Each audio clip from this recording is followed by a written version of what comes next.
महाराष्ट्र की राजनीति में बीएमसी चुनाव से पहले बड़ा खेला हो सकता है। बीजेपी से हाथ मिला सकते हैं उद्धव ठाकरे और शरद पवार। सीएम देवेंद्र फडणवीस ने अब खुद इस बात को लेकर बड़े संकेत दे दिए हैं।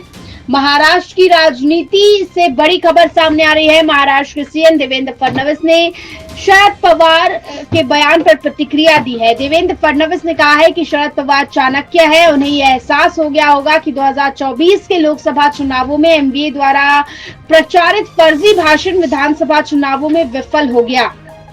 शरद पवार को यह एहसास हो गया होगा कि ये शक्ति आरएसएस सामान्य राजनीति की शक्ति नहीं बल्कि राष्ट्र निर्माण की शक्ति है।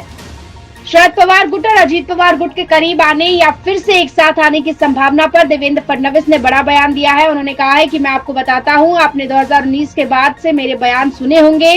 2019 से 2024 के बीच घटी घटनाओं ने मुझे यह एहसास करा दिया है कि राजनीति में कुछ भी असंभव नहीं है। ये सोचकर आगे मत बढ़िए कि कुछ नहीं होगा, किसी भी समय कुछ भी हो सकता है।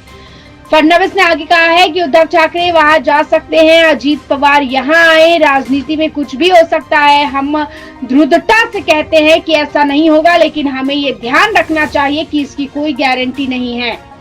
अब सवाल कि उद्धव ठाकरे या राज ठाकरे, देवेंद्र फडणवीस और भाजपा किसे चुनेगी।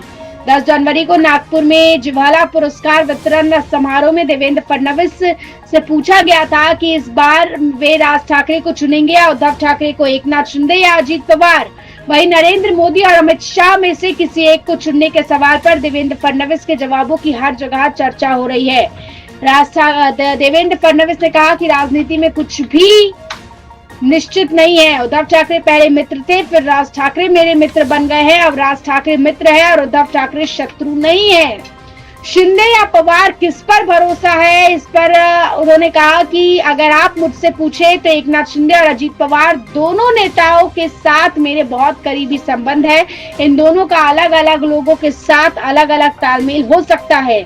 अब देवेंद्र फडणवीस के इन बयानों की हर जगह चर्चा।